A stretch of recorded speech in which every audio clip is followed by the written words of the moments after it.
Hello friends, welcome to electrical hub. इस video में हम केसीएल से जुड़े दो क्वेश्चन देखेंगे। अगर आपको केसीएल और केवीएल के बारे में नहीं पता है तो नीचे वीडियो के डिस्क्रिप्शन में आपको उसका लिंक मिल जाएगा। वो दोनों वीडियो आप ज़रूर से देखिए, उससे आपका बेसिक क्लियर हो जाएगा। तो प्लीज़ जाकर उस वीडियो को पहले देखें, उसके बाद इस वीडियो को देखें। तो पहले क्वेश्चन में हमें इस टाइप का डायग्राम दिया हुआ है और इसमें डिफरेंट डिफरेंट ब्रांचेस के डिफरेंट करंट को बताया गया है और हमें किसी एक पर्टिकुलर ब्रांच का करंट निकालना है। क्वेश्चन में जैसा दिया हुआ है यहाँ पे हमें इस I5 की वैल्यू को निकालना है, ठीक है। तो इसके लिए हम इसमें KCL अप्लाई करेंगे, किरचॉफ्स करंट लॉ, और इसका आंसर निकालेंगे। तो सबसे पहले हमें करना क्या है कि एक एक नोड को पकड़ते हुए चलना है और उसमें से करंट की वैल्यू को निकालना है। तो नोड क्या होता है? नोड कोई ऐसा पॉइंट है जिसमें दो या दो से ज़्यादा ब्रांचेस जुड़े हुए हों। जैसे कि यहाँ पे मैंने 3 नोड नाम दिए हैं A, B और C, जहाँ पे 2 या 3 या उससे भी ज़्यादा करंट आके मिल रहे हैं या ब्रांचेस आके मिल रहे हैं, ठीक है। तो अगर KCL अप्लाई करेंगे तो सबसे पहले चलिए हम नोड A पे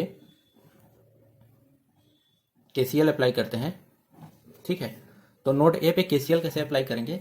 उसके लिए लिखते हैं, किसी भी नोड में अगर हमें इक्वेशन लिखना है तो उसके लिए incoming current is equal to outgoing current, ये होता है KCL, ठीक है। तो अगर इस पर्टिकुलर नोड A की बात करेंगे तो यहाँ पे इनकमिंग करंट कौन कौन सा है उसको देखेंगे। तो I1 है इनकमिंग, I2 इनकमिंग है और I3 इनकमिंग है, ठीक है। और I4 क्या है? आउटगोइंग है। तो पहले इनकमिंग को जोड़ेंगे तो लिखेंगे I1 plus I2 plus I3 और इज इक्वल टू करके लिखेंगे जो आउटगोइंग करंट है। तो इसमें आउटगोइंग करंट है I4, ठीक है। अब सबकी वैल्यूज यहाँ पे दी हुई है, उसको हम पुट करते हैं। तो I1 है 2 और I2 है 4 एंड I3 है 5 एंड I4 हमें नहीं पता है। तो यहाँ से I4 की वैल्यू आ जाएगी, I4 is equal to 11 ampere, ठीक है। यहाँ से हमें I4 निकला है अभी, लेकिन हमको निकालना है I5, ठीक है। अब नोड A देख लिए, अब नोड B पे चलते हैं।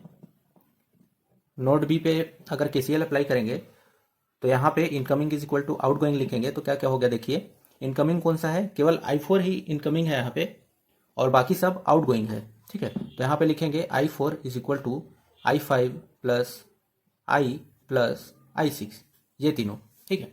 अब I4 की वैल्यू अभी हमने निकाला है 11 एम्पियर, तो यहाँ पे पुट करेंगे 11। I5 हमें निकालना है, नहीं पता है इसकी वैल्यू, I की वैल्यू भी हमें नहीं पता है, प्लस I6 है 2 एम्पियर, ठीक है। तो यहाँ से एक इक्वेशन बनेगा I plus I5 is equal to 9, ठीक है। इसको हम इक्वेशन 1 नाम दे रहे हैं, ठीक है। चलिए आगे बढ़ते हैं। इसके बाद देखेंगे हम नोड C पे। तो नोड C पे क्या होगा देखिए,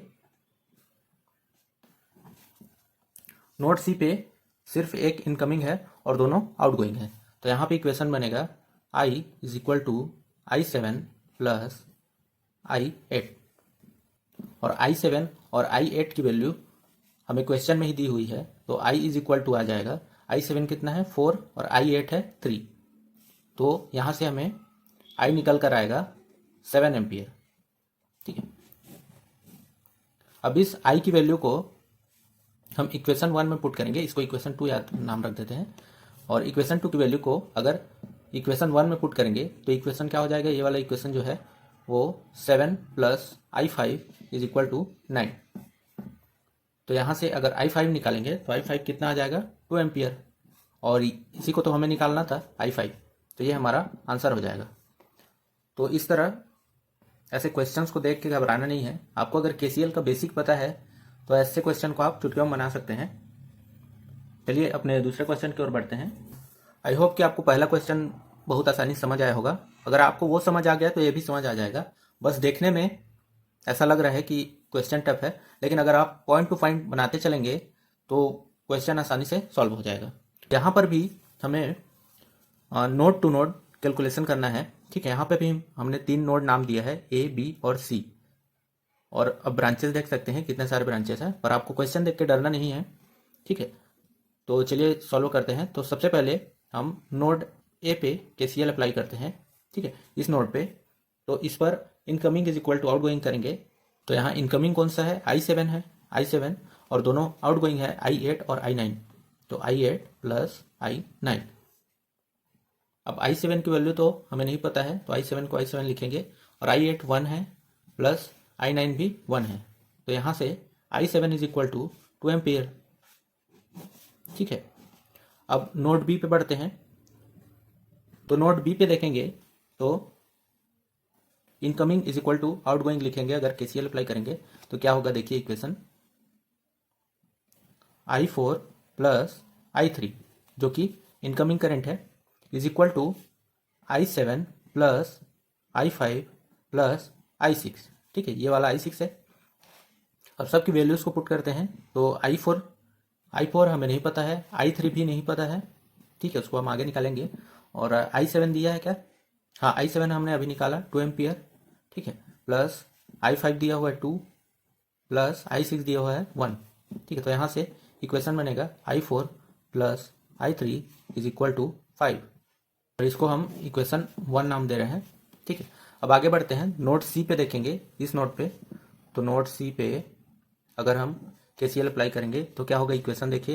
यहाँ पे इनकमिंग कौन सा है, I1 प्लस I2, ये दोनों इनकमिंग है, और I3 क्या है, आउटगोइंग है। और I1 और I2 कितना दिया हुआ है, 1 और 3 दिया हुआ है। तो यहाँ से I3 निकल कर आएगा, I3 इज इक्वल टू हो जाएगा 4। I3 की वैल्यू को अगर हम इस इक्वेशन 1 में पुट करेंगे तो यहाँ से हमें I3 निकल कर आएगा कि नहीं। तो चलिए पुट करते हैं, 4 प्लस I3 निकालना है इज इक्वल टू 5। तो यहाँ से I3 इज इक्वल टू आ जाएगा 1 एम्पियर, और यही हमें क्वेश्चन में निकालना था। तो ये हमारा आंसर हुआ, I3 is equal to 1 ampere. इस तरह आपको केसीएल अप्लाई करके किसी भी ब्रांच का करंट पूछ सकता है। अगर आपका बेसिक क्लियर है, केसीएल केवीएल आप आसानी से लगा पाते हैं, तो ऐसे क्वेश्चंस आसानी से सॉल्व हो जाएंगे। तो थैंक्स फॉर वॉचिंग, जल्दी मिलेंगे अगले वीडियो में।